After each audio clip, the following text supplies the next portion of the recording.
Hello friends, போன வீடியோவில் section 35 AD அப்படிங்கிற ஒரு பிஸ்னஸ் பார்த்தோம், ஒரு டிடக்ஷன் பார்த்தோம்.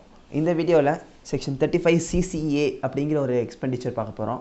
இது என்னன்னு பார்த்தீங்கன்னா, நோட்டிஃபைடு அக்ரிகல்ச்சரல் எக்ஸ்பெண்டிச்சர் ப்ராஜெக்ட்டுக்கு வந்து நம்ம ஏதாச்சும் ஒரு எக்ஸ்பென்சஸ் இன்கர் பண்ணியிருக்கோம்னா செக்ஷன் 35 CCC படி நம்ம வந்து டிடக்ஷன் கிளைம் பண்ணிக்கலாம்.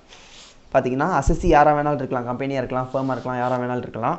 ஒரு நோட்டிஃபைடு அக்ரிகல்ச்சரல் எக்ஸ்டென்ஷன் ப்ராஜெக்ட்டில் வந்து அந்த எக்ஸ்பென்ஸ் மேக் பண்ணியிருக்கணும். இதுதான் ரெண்டு கண்டிஷன். அதே மாதிரி லேண்ட் அண்ட் பில்டிங்காக இருந்துச்சுன்னா அந்த எக்ஸ்பென்ஸ் கிடையாது. இது தேர்ட் பாயிண்ட். லேண்ட் அண்ட் பில்டிங்காக இருக்கக்கூடாது, எப்போவுமே லேண்ட் அண்ட் பில்டிங்காக இருக்கக்கூடாது.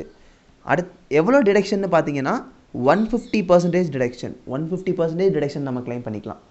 எஸ்எஸ்சி யாராக வேணாலும் இருக்கலாம். நோட்டிஃபைடு அக்ரிகல்ச்சரல் எக்ஸ்டென்ஷன் ப்ராஜெக்ட்டில் வந்து அவர் எக்ஸ்பென்ஸ் பண்ணியிருக்கணும். லேண்ட் அண்ட் பில்டிங்காக இருக்கக்கூடாது.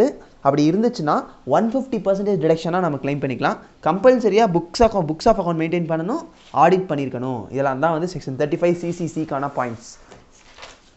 அதே மாதிரி செக்ஷன் 35 CCC படி அந்த அக்ரிகல்ச்சரல் எக்ஸ்டென்ஷன் ப்ராஜெக்ட் எவ்வளோ பண்ணாலும் 150% டிடக்ஷனான்னு கேட்டால் இல்லை. அப் டு 25 lakh 25 lakh தாண்டிடுச்சுன்னா இந்த செக்ஷன் 35 CCCயே கிளைம் பண்ண முடியாது.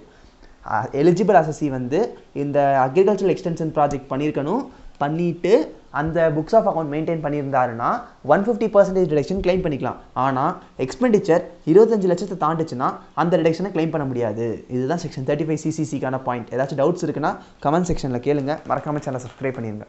Thank you friends.